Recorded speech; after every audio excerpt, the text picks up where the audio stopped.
Amahoro y'Imana abe muri mwebwe.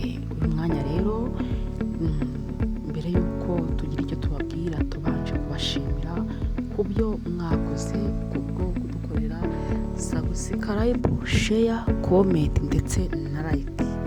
Uyu mwanya rero tubazaniye inkuru nubwo ibabaje ariko hari message tugiye kubaha. Tutarayibaha rero nimudukorere share, subscribe, comment ndetse na like kugira ngo tujyane. Abantu batarayikora rwose nimuyikore maze ubundi tujyane tujye tubagezaho inkuru zitandukanye. Uyu mwanya tubazaniye message imaze iminsi bivugwa ko hari abantu bari guhohotera abandi, hari n'abantu bari kwicana, nyamara bimwe mukabyumva mu marenga ibindi mukabyumva uko nk'ibyabaye. Ngewe mu gihe gishize nigize kujya nababwira ni harimo abantu bigize ingegera bakajya bimana amahoro kandi ntacyo byari batwaye kuyatanga.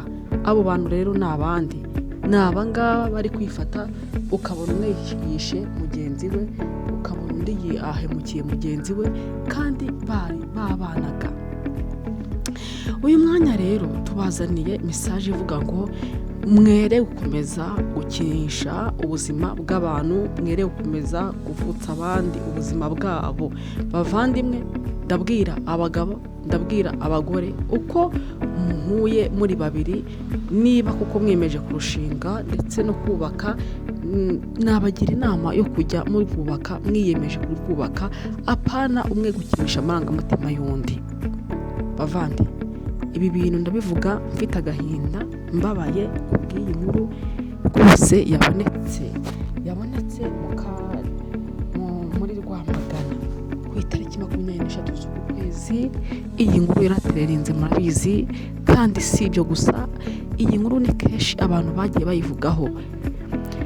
Uyu mwanya rero iyi nkuru yakomeje kumbabaza, ariko naravuga byinshi, reka nere kuvuga byinshi narasoma iri jambo maze ubundi tujyane mbone kubabwira iby'iyi nkuru, mumeze babwira iby'iyi nkuru. Babyeyi, naravuga byinshi, navuga ngo musengere ingo zanyu, musengere famiye zanyu, musengere umuryango wanyu, kuko Satani ari umwanzi w'umuryango. Satani akomeje kurwanya umuryango. Ese impamvu arwanya umuryango ni iyihe? Nuko mu muryango ariho Imana imbaraga zo kurema zitangirira, kuko iyo umuryango ubaye neza, ubayeho neza, icyo gihe uwo muryango ukora ikintu cyiza cyo guhesha Imana icyubahiro, hakaba havamwo n'ubundi rwa rubyaro rw'ejo hazaza ariko rwubaha Imana. Iyo havutse urubyaro rwubaha Imana rero, Satani nawe uwo nguwo aba ahombye. Icyo gihe niyo mpamvu afata tageti yo guhiga umuryango. Muri iyi minsi rero ingo n'iby'ingo bibaye agatereranzamba. Abantu bari kubana ugasanga umwe nubwo babana ariko ari gucenga undi, harimo amacenga, ugasanga n'ugucengacengana gusa. Bavandimwe, rwose ibi bintu mubihagurukire kandi mukoresheje imbaraga z'amasengesho. Ngo amasengesho niwo murima wonyine umuntu ahinga ntarumbye, niwo murima wonyine umuntu ahinga akabonamwo umusaruro, niyo sambu itarumba. Bavandimwe, hano hari ijambo ngiye kubasomera, naravuga byinshi. Yesu yaravuze ngo abanzi ba Yesu bavuga yuko umurimo w'umwuka wera ari uwa Satani. Urumva, abanzi ba Yesu nibo babivuga. Iri jambo turarisanga muri Luka 11:21. Bavandimwe, mureke tugire initiative cyangwa se ubushake bwo kubaka umuryango nyawo, umuryango wubaha Imana, umuryango ukunda gusingiza Imana, cyangwa se umuryango uzaza mu gihe kizaza natwe tumaze gusaza ukazubaha Imana ndetse ukubahisha Imana n'ibikorwa ukoze bikubaha Imana. Ijambo riravuga ngo umunyamaboko iyo arinze urugo rwiwe ruba amahoro. Umunyamaboko iyo arinze urugo rwiwe ruba amahoro. Duhera ahangaha kuri 19 ngo ariko njyeweho niba Belizebuli aba ari wuma kwirukana abadayimoni abana banyu ninde ubaha kubirukana? Nicyo gituma abo ari bo babacira urubanza. Ariko umurongo wa 21 uravuga ngo umunyaboko ufite intwaro iyo arinze urugo rwe ibintu bye biba amahoro, ariko umurusha amaboko iyo amuteye akamunesha izo ntwaro ze zose yari yizigiye arazimwambura, n'ibyo amunyaze akabigaba. Uwo tutabana ni umwanzi wanjye, kandi uwo tudateraniriza hamwe arasandaza. Imana itugirire neza. Dayimoni yavuye mu muntu azera ahadafite amazi ashaka uburuhukiro akabubura, akavuga ati reka nisubirire mu nzu yanjye navuyemo. Yagerayo agasanga ikubuye kandi iteguye, akagenda akazana abandi badayimoni 7 bamurusha kuba babi, bakinjira bakayibamo, nuko ibyo hanyuma by'uwo muntu birusha ibya mbere kuba bibi. Ahangaha iri jambo ngo umunyamaboko iyo arinze urugo rwiwe biba byiza ndetse ngo ruba amahoro. Bishatse kuvuga ko iyo mu buzima busanzwe umunyamwuka asenga akaba maso ndetse agasengera ubugingo bwe, umubiri wiwe ndetse n'ubugingo biba amahoro. Ni mu rundi ruhande turabishyira mu mwuka, mu bijyanye n'umwuka wera iyo ubaye maso. Ahangaha bavuze ngo iyo dayimoni avuye mu muntu nyuma yaho akazasubirayo agasanga ikubuye akayinjiramo, ibyo akoze ngo aragenda akayibamo, nyuma yaho akazasubirayo ngo akazana abandi, ngo ibi akoze niba yari yarabikoze kera birushaho kuba bibi. Bishatse kuvuga ngo iyo warukijijwe nyuma yaho ugasubira inyuma, ibyo wakoraga mbere utarakizwa, noneho ibyo ugiye gukora nyuma yaho waretse gukizwa birushaho kuba bibi. Bavandimwe, uyu muntu w'umunyamaboko nshatse kubabwira ngo niba arinda urugo rwe, kurinda urugo rwe bishatse kuvuga iki? Kuko akundi tubijyanye mu by'umubiri, wowe mugabo niwurinda urugo rwawe ukaba umunyamaboko nta kizagutera. Icyo gihe ibyo uzaba urinze urugo rwawe, famiye yawe izaba amahoro. Ariko nurangara Satani akagutera akakunesha, icyo azakora azakunyaga, bityo usange rwa rugo rubuze umunyamaboko n'umwe. Rero kubera ko aha Bibiliya itubwira ngo umunyamaboko iyo ari ufite intwari iyo arinze urugo rwe ibintu bye biba amahoro, ntago ari umugabo wari ukwiye kuba umunyamaboko wenyine, si n'umugore wari ukwiye kuba umunyamaboko wenyine, ahubwo aha hakabayeho kuzuzanya.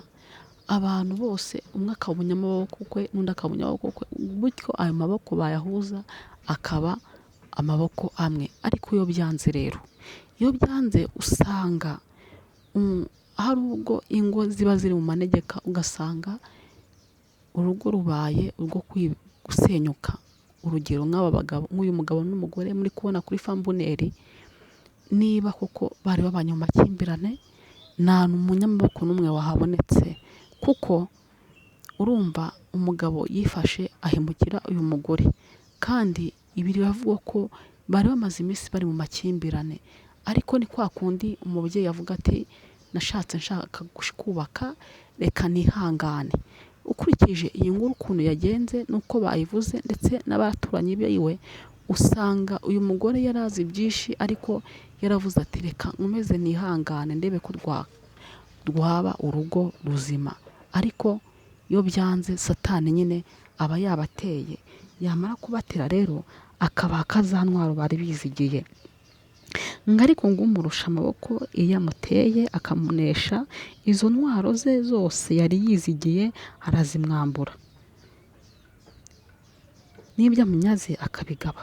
Bavandimwe, ahangaha bigaragara ko uriya mugabo yanyazwe kuko yigeze agira kwihangana, kuko niba bari babanye amahoro password siyo yari bubateranye.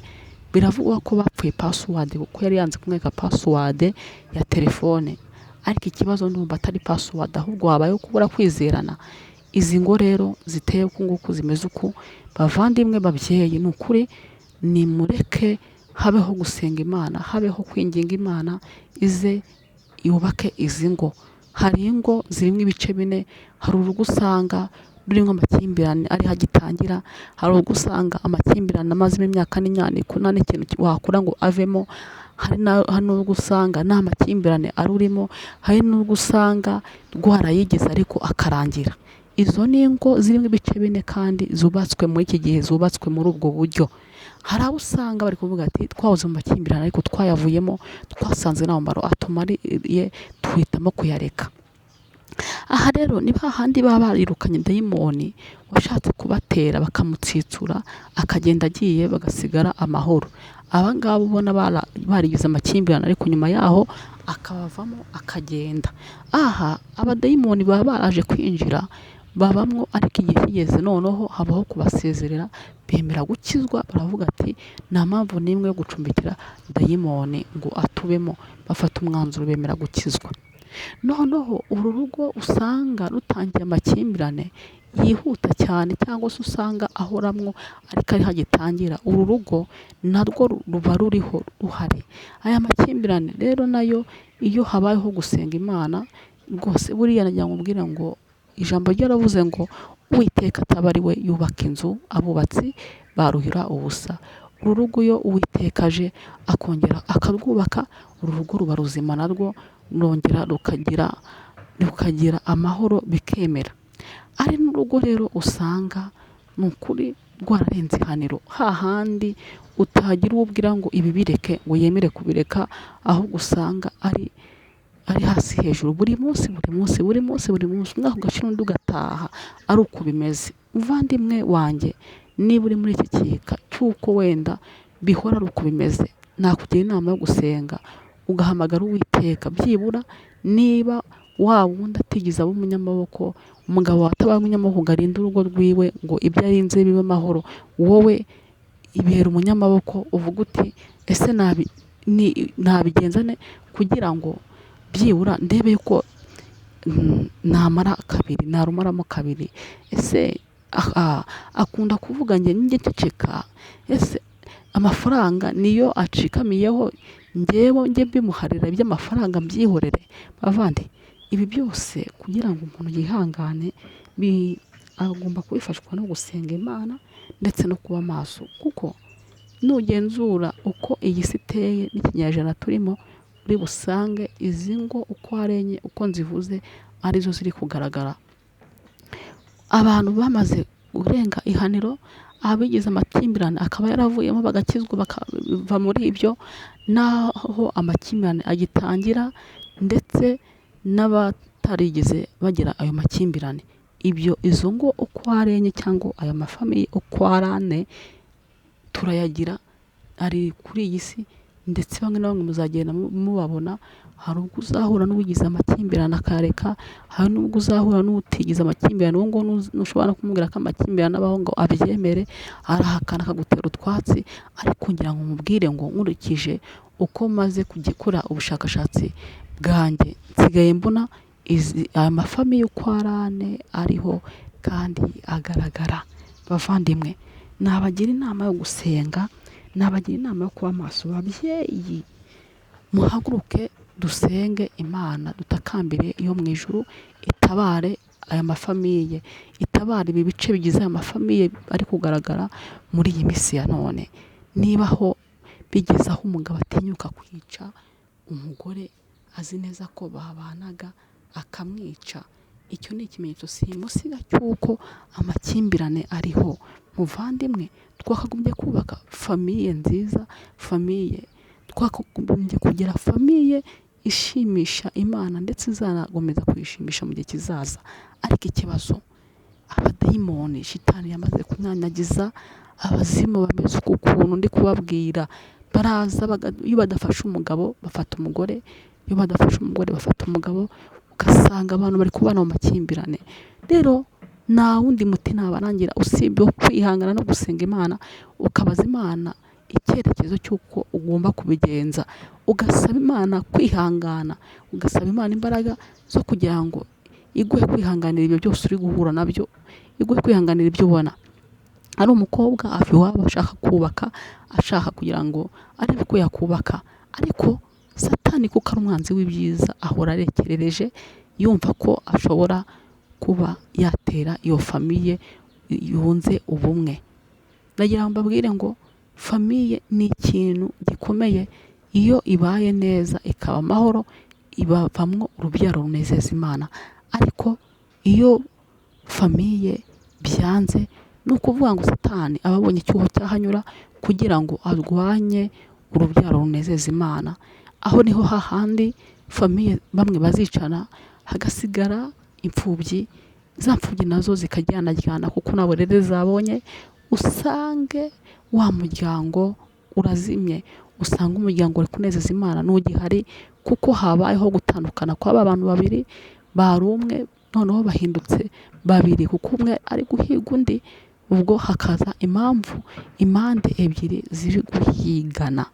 Rero bavandimwe, dufatanyirize hamwe dusenge dusaba Imana imbaraga yo kugira ngo ibi bintu rwose bye gukomeza kototera Abanyarwanda n'Abanyarwandakazi, bye gukomeza kototera abantu, ahubwo dusaba Imana iduha imbaraga kugira ngo Satani tumwirukane uteza ibi bintu. Ngaho rero uyu muryango niko umeze, niko ubayeho. Imfubyi ubu zirabonetse, ari wa mubyeyi azasigara ari afite ubumuga, ari wa mugabo agiye gufungwa akategwa imyaka. Ese urumva iyo famiye abo bana bazayikomokaho cyangwa se abo bana bayikomotseho badafite ibikomere? Ngaho rero nuko ibikomere biri kugenda bigaragara mu bantu bakiri batoya, mu bana bakiri bato bagakurana ibikomere. Uwo mwana yagiye gushaka nawe ahorana igikango avuga ati wenda nanjye bazanyica nk'uko bishe mama. Ahorana igikango kivuga tuti ese ngiye byateye data yazanira nanjye nkica umugore cyangwa atema umugore wanjye. Bavandi, ibi bitanga umurage mubi. Niyo mpamvu mbabwira ngo twakagombye gusenga Imana tukirukana za karande zo mu miryango ziba zimeze uku nguku, usanga imiryango ihigana. Ibyo bintu byose hakabaho gusenga Imana, rwose Imana ikaduha imbaraga kandi ikatwirukanira uyu mwanzi ushaka kutuvutsa ibyiza. Rero mureke dusenga Imana. Ntabwo navuga byinshi, ariko ni inama nabagiraga kugira ngo buri muntu wese iyo nama ayikurikize. Mana ndagushimye kuko wabanye natwe, kandi hano ijambo ryawe ryatubwiye ngo umuntu w'umunyamaboko iyo abaye maso arinda urugo rwe, ngo kandi ibyo mu rugo rwe ngo biba amahoro. Ariko rero yatubwira ngo iyo aramutse arangaye, ngo ibyo afite byose umwanzi aramutera akabimunyaga. Ariko ijambo ryawe rikatubwira ngo uwo tudateranyiriza hamwe arasandaza. Nyemerera uduhe guhuza n'abo tugomba guhuza nabo, kandi uduhe gukomera, utange kwihangana ku bantu bagize ibibazo, utange kwihangana ku bantu bafite Nyiringabo Mana babarizwa muri ibi bice tumaze kuvuga uko ari bane. Uwiteka wigaragaze, utange imbaraga, usane ingo zari zisenyutse mu izina rya Yesu, kandi wubake ibyari bisenyutse, ndetse n'abakeneye kubakwa nawe ububakire. Komeza kubana natwe kandi ukomeze kutugirira neza. Fasha uyu muryango Mana uhe kwihangana, fasha uyu murwayi umuhe gukira. Mana utange igisubizo gikwiye muri iyi famiye, kandi ugire uko ubigenza. Urakoze kuri kumwe natwe rero, kandi urakoze kubasha kurenganura abarengana, mu izina rya Yesu Kristo, amen.